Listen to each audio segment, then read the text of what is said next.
Okay. Hello friends. இந்த வீடியோல நம்ம 9த் கொஸ்டின் ஃப்ரம் எக்சர்சைஸ் 4.0 தான் ஸ்டார்ட் பண்ண போறோம். அதுக்கு முன்னாடி நான் போன வீடியோல என்ன பார்த்தோம்னு சொல்லிடுறேன். ஸோ போன வீடியோல நம்ம 8த் கொஸ்டின் கம்ப்ளீட்டா முடிச்சிட்டோம். ஸோ அந்த வீடியோ பார்க்கலன்னா அந்த வீடியோ பார்த்துட்டு இன்னைக்கு வீடியோக்கு வாங்க. ஸோ இன்னைக்கு வீடியோ நம்ம ஸ்டார்ட் பண்ணிடலாம். ஸோ இந்த 9th கொஸ்டின் என்ன கொடுத்துருக்காங்கன்னா, find the line of symmetry and order of rotational symmetry the given regular polygons. So regular polygons கொடுத்துருக்காங்க. And complete the following table and answer the questions below. So நம்ம இந்த பிளாங்க்லாம் fill பண்ணணும். அது தவிர இதெல்லாம் இந்த 3 கொஸ்டினுக்கு ஆன்சர் பண்ணணும். ஸோ அதான் நீங்க பண்ண வேண்டிய விஷயம். ஸோ அதை நான் சொல்லிட்டேன் முதல்லயே. ஸோ இப்போ ஈக்குவலேட்டர் ட்ரையாங்கிள் பார்த்தீங்கன்னா, இதோட number of lines of symmetry எவ்வளோன்னு கேட்குறாங்க. ஸோ ஈக்குவலேட்டர் ட்ரையாங்கிளோட ப்ராப்பர்ட்டிஸ் ஃபர்ஸ்ட் நான் சொல்லிடுறேன். இதுல 3 சைடு ஈக்குவல், 3 ஆங்கிள் ஈக்குவல். அதனால it's very symmetrical figure. All 3 sides are equal and all 3 angles are equal. So it has 3 lines of symmetry. Actually பார்த்தீங்கன்னா 3 line of symmetry இருக்கும். Square பார்த்தீங்கன்னா இதுக்கு 4 சைடும் ஈக்குவல், 4 ஆங்கிள் ஈக்குவல். ஸோ அப்படின்னா என்ன அர்த்தம்? 4 sides and 4 angles ஈக்குவல்னா என்ன அர்த்தம்? இட் ஹாஸ் 4 லைன்ஸ் ஆஃப் சிமெட்ரின்னு அர்த்தம். 4 லைன்ஸ் ஆஃப் சிமெட்ரி ஆக்சுவலா பார்த்தீங்கன்னா ஸ்கொயருக்கு. பென்டகன் பார்த்தீங்கன்னா all 5 sides are equal and all 5 angles are equal. அப்ப என்ன அர்த்தம்? 5 லைன்ஸ் ஆஃப் சிமெட்ரி இருக்கும்னு அர்த்தம் இருக்கு. அதே மாதிரி ஹெக்ஸகனுக்கு என்ன வரும்? All 6 sides are equal and all 6 angles are equal. So அந்த லைன் ஆஃப் சிமெட்ரி எல்லாமே இந்த சென்டரை கிராஸ் பண்ணி சென்டரையும் வெர்டிசஸையும் கிராஸ் பண்ற மாதிரி இருக்கும். இப்படி இருக்கும் பேசிக்கா. நான் ரஃபா வரைகிறேன். ஸோ இப்படி இருக்கும். எல்லாமே அந்த சென்டரை கிராஸ் பண்ணி போகும். அது தவிர என்ன இருக்குன்னா எல்லாமே வெர்டிசஸ் அந்த ஈச் வெர்டெக்ஸை கிராஸ் பண்ற மாதிரி இருக்கும். ஸோ அதனால தான் உங்களுக்கு 6 லைன்ஸ் ஆஃப் சிமெட்ரி இருக்கும் ஹெக்ஸகனுக்கு. பென்டகனுக்கு அது மாதிரி 5 இருக்கும். 5 லைன்ஸ் ஆஃப் சிமெட்ரி இருக்கும். ஸ்கொயருக்கு 4 லைன்ஸ் ஆஃப் சிமெட்ரி இருக்கும். ஒன்னு வந்து வெர்டிகல் லைன் ஆஃப் சிமெட்ரி, இன்னொன்னு ஹாரிசன்டல் லைன் ஆஃப் சிமெட்ரி, அப்புறம் 2 diagonal line of symmetry. Equilateral ட்ரையாங்கிளுக்கு 3 இருக்கும். ஸோ இது எல்லாமே நான் கீழே இந்த டயக்ராம்ல கிளியரா இருக்கு பாருங்களேன். இந்த டயக்ராம்ல இது ஒன்னு, இது இன்னொரு லைன் ஆஃப் சிமெட்ரி, இது தேர்ட் லைன் ஆஃப் சிமெட்ரி. இங்கேயே பாருங்களேன், இது ஒரு லைன் ஆஃப் சிமெட்ரி, இது இன்னொரு லைன் ஆஃப் சிமெட்ரி, இது இன்னொரு லைன், இது ஃபோர்த் லைன். ஸோ இங்கே இதான் centre. You have 5 lines of symmetry. இதுல பாத்தீங்கன்னா ஆக்டகனுக்கு பாத்தீங்கன்னா you have 8 lines of symmetry. 8 lines of symmetry since sorry இது ஹெக்ஸகன், இது ஆக்டகன் இல்ல. தெரியாம நான் ஹெக்ஸகன் ஆக்டகன் போட்டேன். ஆக்டகன் இன்டர்பிரட் பண்ணிட்டேன். ஸோ இதுதான் ஆக்டகன் ஆக்சுவலா. இதுக்கு வந்து ஆக்சுவலா 8 லைன்ஸ் ஆஃப் சிமெட்ரி இருக்கும். 8 லைன்ஸ் ஆஃப் சிமெட்ரி.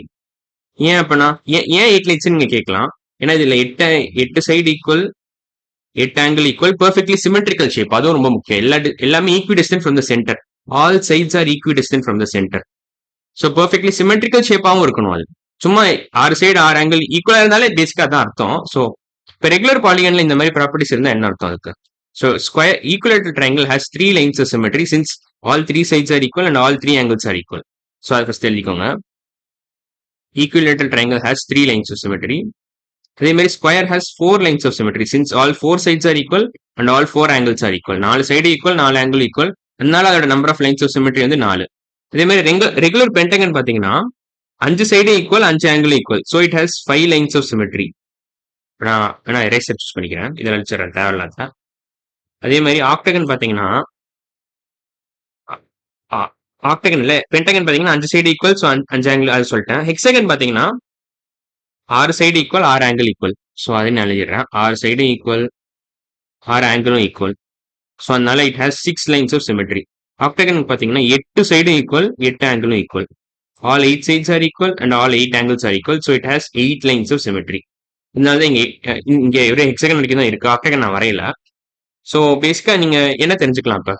ஒரு பேசிக்கா ஒரு ஜென்ரலா ஒரு ரெகுலர் பாலிகன் இருக்கு. It has n sides and n angles ஈக்குவல்னு என்ன அர்த்தம்?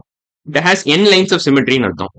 ஸோ ரெகுலரா ஒரு பாலிகன் இருக்குன்னா you have a regular polygon with n sides and n angles being equal. நம்ம ஏன்னா இந்த எக்ஸாம்பிள்லே பாத்தீங்கன்னா regular polygon with 3 sides and 3 angles equal என்ன அர்த்தம்? 3 lines of symmetry அர்த்தம். Regular polygon with 4 sides and 4 angles equal என்ன அர்த்தம்? 4 lines of symmetry அர்த்தம். Regular polygon with 5 sides and 5 angles being equal என்ன அர்த்தம்? 5 lines of symmetry அர்த்தம். Regular polygon with 6 sides and 6 angles being equal என்ன அர்த்தம்? 6 lines of symmetry. அதே மாதிரி regular polygon with 8 sides and 8 angles being equal என்ன அர்த்தம்? 8 lines of symmetry அர்த்தம். இப்ப நீங்க இதுல இருந்து ஒரு ஜென்ரலா ஒரு ஸ்டேட்மெண்ட் நீங்க டைரக்டாவே சொல்லலாம். Regular polygon with n sides and n angles being ஈக்குவல்னா என்ன அர்த்தம்? n sides and n angles being equal and n angles being ஈக்குவல்னா நீங்க என்ன சொல்லலாம்? Being equal. ஓகேவா? நீங்க என்ன இன்டர்பிரட் பண்ணலாம் இதுல இருந்து, இந்த ஸ்டேட்மெண்ட்ல இருந்து பேசிக்கா இதுல இருந்து நீங்க என்ன சொல்லலாம் வேணா ஒரு 2 நிமிஷம் 2 செகண்ட் டைம் தரேன். நீங்க பாஸ் பண்ணிக்கலாம். இப்ப கரெக்டா இருக்கும் பாஸ் பண்ணா. ஓகே, இப்ப நான் சொல்ல போறேன், ஆன்சர் ரிவீல் பண்ண போறேன். n லைன்ஸ் ஆஃப் சிமெட்ரின்னு அர்த்தம். Regular polygon with n sides and n angles being ஈக்குவல்னா it has n lines of சிமெட்ரின்னு அர்த்தம். n lines of symmetry. So நீங்க என்னக்கு பதிலா என்ன நம்பர் வேணாலும் சப்ஸ்டியூட் பண்ணிக்கலாம். நான் ஜென்ரல் ஸ்டேட்மெண்ட் ஒன்று கொடுத்துட்டேன். ஸோ என்னக்கு பதிலா நீங்க என்ன நம்பர் வேணாலும் சப்ஸ்டியூட் பண்ணிக்கலாம். இப்போ ஒரு பாலிகன்ல regular polygon which has 10 sides and 10 angles being equal னா it has 10 lines of symmetry. என்னக்கு பதிலா நீங்க எனி நம்பர் சப்ஸ்டியூட் பண்ணிக்கலாம். நெகட்டிவ் நம்பர்ஸ் அலௌட் இல்லை. அதுக்கு positive numbers, positive natural numbers எது வேணாலும் சப்ஸ்டியூட் பண்ணிக்கலாம். ஸோ இப்போ இந்த 3 கொஸ்டின் இந்த ஸ்டேட்மெண்ட் பேஸ் பண்ணி நம்ம சால்வ் பண்ணிடலாம். Regular polygon of 10 sides will have 10 lines of symmetry. If a regular polygon has 10 lines of symmetry, then its order of rotational symmetry என்ன வரும் உங்களுக்கு 10 வரும். ஆக்சுவலா இது எல்லாத்துக்குமே ஆர்டர் ஆஃப் ரொட்டேஷனல் சிமெட்ரி அதே மாதிரி தான் வரும். நான் அந்த ஆப்ல காமிச்சிடுறேன். So order of rotational symmetry பாத்தீங்கன்னா இப்போ ட்ரையாங்கிளுக்கு பாருங்களேன்.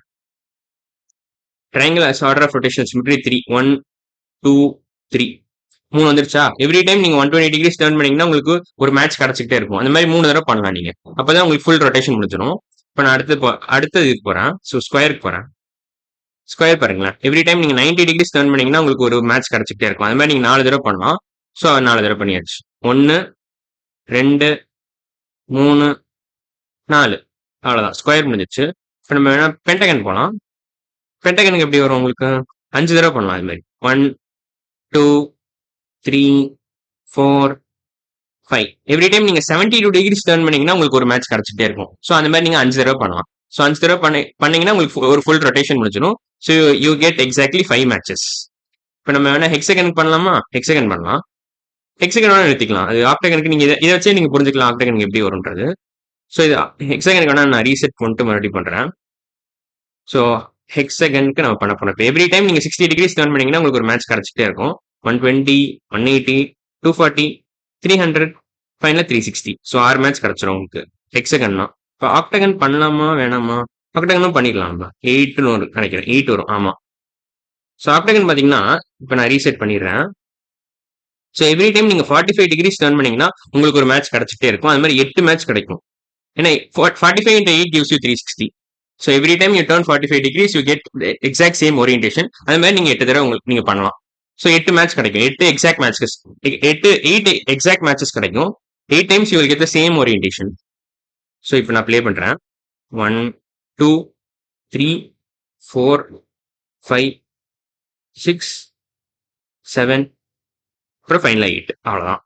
ஸோ இதான் ஆக்டகனுக்கு நினைக்கிறேன். ஆமா. ஸோ இப்போ நம்ம பேக் டு இந்த இதுக்கு வந்துடலாம். ஸோ இப்போ இதுல என்ன கொடுக்குறாங்கன்னா regular polygon of n sides has dash lines of symmetry அந்த ஆர்டர் ஆஃப் ரொட்டேஷனல் சிமெட்ரி என்னன்னு கேட்கறாங்க. ஸோ நம்ம இதுல இருந்து என்ன சொல்லலாம்? இது இன்னொரு ஸ்டேட்மெண்ட் சொல்லலாம். n இப்ப regular polygon with n sides and n angles being ஈக்குவல்னா n லைன்ஸ் ஆஃப் சிமெட்ரி மட்டும் இல்ல, order of rotational symmetry n அர்த்தம். Order of rotational symmetry is also n. Order of rotational symmetry equal to n. Order of rotational symmetry is equal to n. is equal to n. என்னன்னு போட்டுக்கலாம். என்னக்கு பதிலா நீங்க என்ன number substitute பண்ணிக்கலாம். என்னன்றது ஒரு வேரியபிள் ஆக்சுவலா. அந்த லெட்டர்ல நீங்க எனி நம்பர் சப்ஸ்டியூட் பண்ணிக்கலாம். எனி நேச்சுரல் நம்பர் சப்ஸ்டியூட் பண்ணிக்கலாம். ஸோ இப்போ நம்ம இதுக்கு வந்துடலாம். Regular polygon of n sides has n lines of symmetry and order of rotational symmetry is also n. அவ்வளவுதான். ஸோ இதான் 9th கொஸ்டினோட ஆன்சர். ஸோ நம்ம அடுத்த வீடியோல என்ன பண்ணலாம்னா நம்ம 10th கொஸ்டின் ஸ்டார்ட் பண்ணிக்கலாம். இதான் லாஸ்ட் கொஸ்டின் நினைக்கிறேன் இந்த சாப்டரோட. சிமெட்ரி சாப்டரோட லாஸ்ட் கொஸ்டின் இதான். ஸோ இன்னைக்கு வீடியோல நம்ம 9th கொஸ்டின் கம்ப்ளீட்டா முடிச்சிட்டோம். ஸோ அடுத்த வீடியோ நம்ம 10th question from exercise 4.2 start பண்ணிடலாம். ஸோ இன்னைக்கு வீடியோ அவ்வளவுதான். அடுத்த வீடியோல பார்க்கலாம். பாய்.